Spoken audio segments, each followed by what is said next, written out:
Okay, word on offenses. Matthew 24 talks about using offenses. And an offense can be used to tempt somebody. It can be used as a stumbling block. A tool to tempt and cause division and chaos in the streets. So in Matthew 24, it pretty much clarifies a lot of what's going on in the streets right now, and how if we walk an offense and we don't walk as Christians and instead choose to walk an offense and to be offended by everything and to cause offenses, then we're actually staying in sin and we're causing contempt for one another and trying to cause discord amongst the brethren. And then many shall be offended and betray one another and shall hate one another. So that bad fruit is only just going to keep growing and growing with all the ploys and all the things that the people are doing out there and the traps that they're setting and the race baiting and all of the games.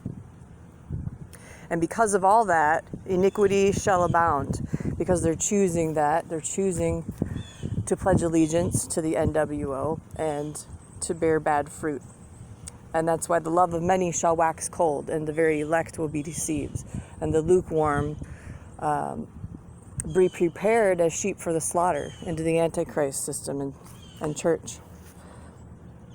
But he that shall endure unto the end, the same shall be saved. So amen to that. So the movie The Innocents, just going to briefly go over that. There's also a movie called The Martyrs. Both of these movies coincide together. Okay, so The Innocents is about, what this series really is about being quantumly entangled in different bodies, like body jumping. And ancient entities have used the skill and mastered the skill of body jumping. Like they can get like 6 heart transplants, upload consciousness, and just piggyback off of bodies. So to counteract that, white hats formed a team to be able to be 5 steps ahead of them, and to also teach people and train people how to engage in this type of quantum entanglement, time war, time shifters as you call it. So it's about quantumly entangling in different bodies, and how some kids in the program didn't respond the same as other kids to clone bodies, because some of the kids they would get density locked in certain bodies and they didn't navigate in them very well, and they acted probably too robotic, or some even would malfunction and not be able to master the apparatuses of being in different bodies, because you could be locked out of your body and you would have to take other bodies and complete a task or mission to be able to get back to your original body. So they found a way to maneuver out of situations and dissolve certain encasements and entrapments around certain bodies that would affect other kids, almost like a membrane dissolving, a spiritual shell dissolving around the body and breaking out of that shell. So the very kids that had a high quality of a light quotient in them could be able to get out of a body faster, I would say, and find and trace anything faster. So even if your body was in a different place, you could escape and your spirit would go find it. And there's a lot of spirit travel. And originally they used this to weigh the kids down and keep them in confinement spaces. And then they used it as like kind of a skill set, an opportunistic way to be able to utilize it as an ability. So The Innocents is about an island of mind files, and super soldiers like Cass, like trading technology, because it was Time Wars, to escape an island that seemed inescapable, because kids were being tortured there. But it was more mental torture than anything. And this island was in Norway, and a lot of things were done there, like the calling of ancient Norse gods and whatnot. Kids were terrified there, and they even thought that there was monsters in the lake. And there were epigenetic gene experiments done to turn on and off a giant ancestral gene. And it was also about a nickname a nicknaming of kids with higher functioning abilities that got coined time shifters. So it was about making right choices and being allowed to have your light body burst out of a shell and continue into a higher form and not be tethered to or stuck in a clone body, while retaining your core identity. And some of these clone bodies were tailor-made for specific purposes, or to even be congruent with your own DNA. Because a lot of these kids were they're like property of the military, so they knew everything about them and their whole gene codes. So you did that while retaining your core identity and appearance on a soul level, and then experimentation and rapid learning, like how to play instruments or having skills being cellularly retained in muscle memory format, was crucial for extended periods of time, and the functionality of that memory carryover into another body, and what that elasticity retention ratio would be. And so it was a lot of calculation of retention factors. And they also the kids had separation anxiety from the twin pairing. Some that came from the same batch had a twin pair that they grew up with, and it was very hard to separate from that person, so they would have panic attacks in the first separations, and they used music and other things to ease the solo transitions and see what that child could advance to in the next stages without a partner and get used to that. So other modalities were used to, like PTSD therapy and other things. So the kids had songs written across time, and one was as old as Montauk, and it was called One Look and I Draw Blood. So a lot of journaling was done in the Time Wars and in these programs, and not all history is what it seems. Like in the Mark Twain story, who was a traveler. He was an awful man, and his own children even hated him, and he would steal journals from other travelers. There's also a man who I'd like to honor that I won't mention his name, I'll just call him the White Knight. They tried to turn him into a Black Knight, and he was a forerunner before John Titor, and that whole moniker code thing came into the time travel program, and they basically tried to dispose of him in time and erase his existence and leave him in a Kansas psych ward and do heavy mind torture, electro torture, and all sorts of other things to him, because he was escaping the black hats, excelling in the program, going rogue, and doing things that nobody had ever done before. So this man eventually had a lot of things buried in different places that were crucial to the program and his existence, and ended up as an old man in a cabin, hiding from the Time faction, and then getting apprehended at an old age in the guise of a old wise cowboy.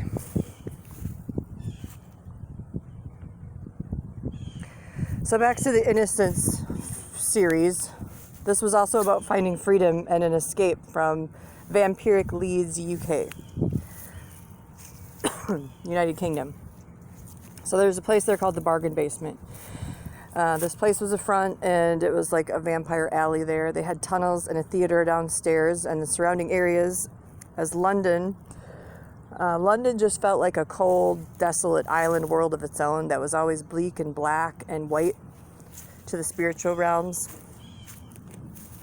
And Rosebank Avenue place was a meeting point for some of the kids, and it had a sign above it that said "Old Tired Shoes." And then Heidi Park was also a jump point that successfully landed you back to the Pony Express headquarters of a different Hyde Park in America. So it was also about results of quantum entanglement with being in proximity to someone between the state of life and death. And then they used children to touch corpses of people in those states of mind between life and death, and find out what autonomous responses were to be recorded in that moment and testing the limits of what they could get away with. So then when they knew what they could get away with, then they brought in necromancers. So then the children had to fight necromancers and use someone that they knew had a lot of life force and light in them.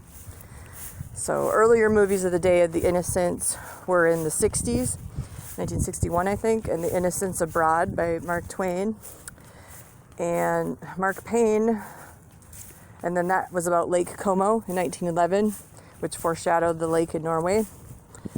That was a trap lake, as well as The Turn of the Screw, that also correlates with the Screw Tape Letters, because these are hierarchies of demons and entities all working in chains together. So the Norway was used because of its language barriers and other factors, and of course isolation, and was a reality in the making of starting a city in the middle of the lake. It's the story of the first writings of the Innocents.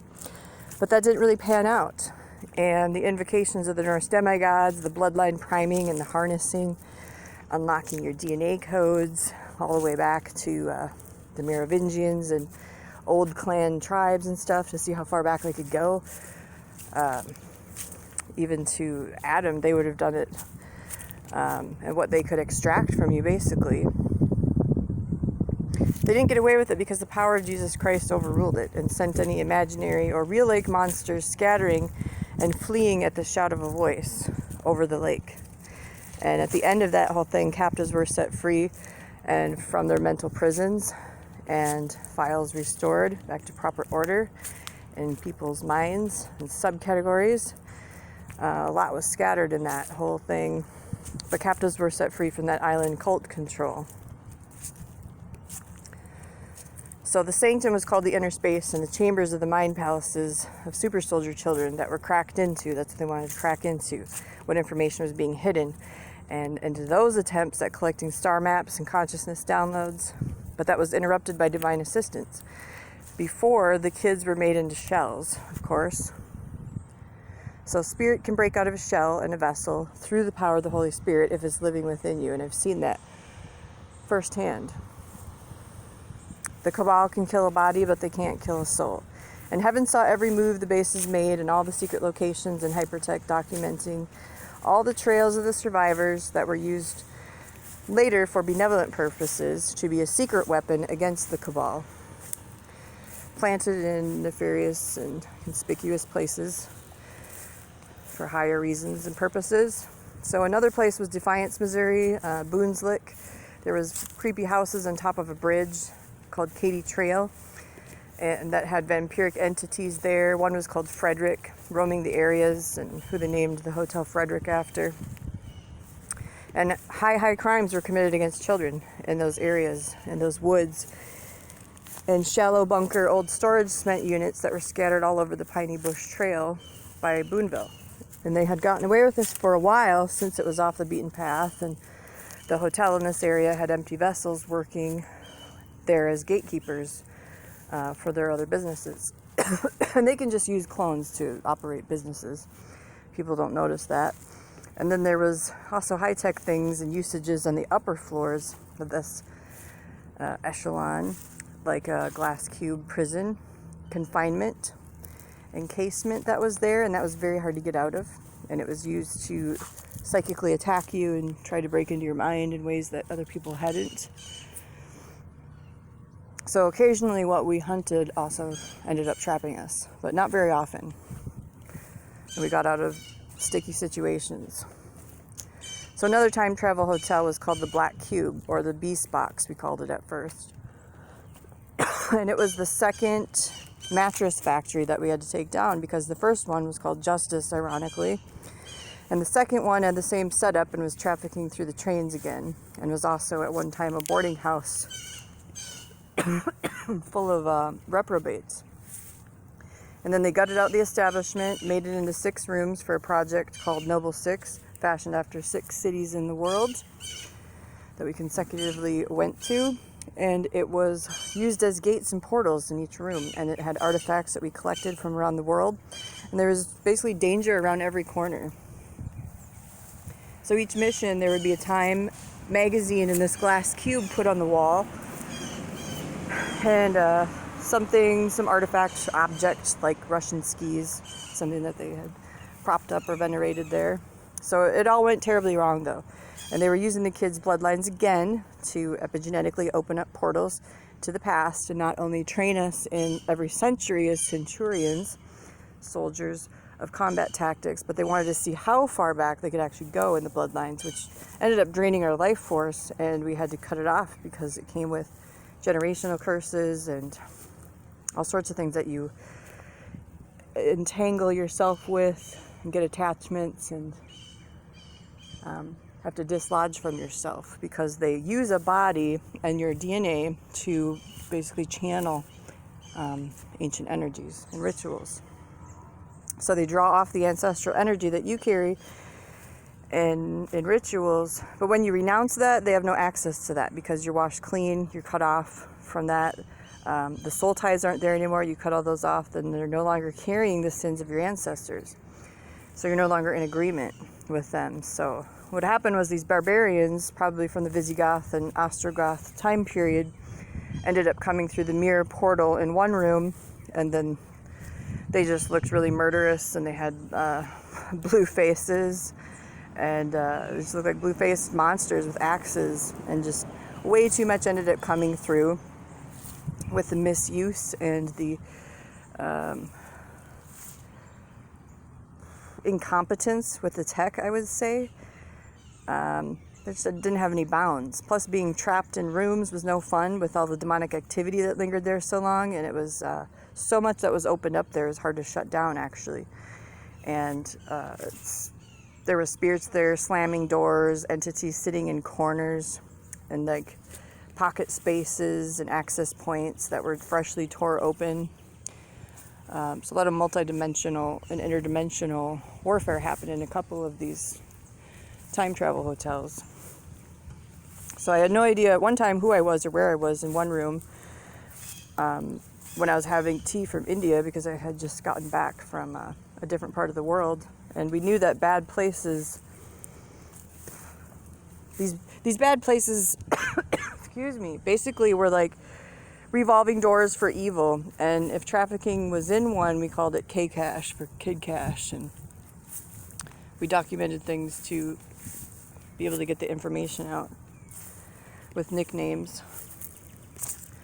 So there's a lot of truth to the innocence, and the greater lesson in the backstory to be learned from the real files and character files is that the power of being organically translated and transformed in Almighty God's image and in His hands is the only force that can break any bondage or emotional, physical, mental, spiritual prison. And when you come to Him, He'll always be there for you at any difficulty or circumstance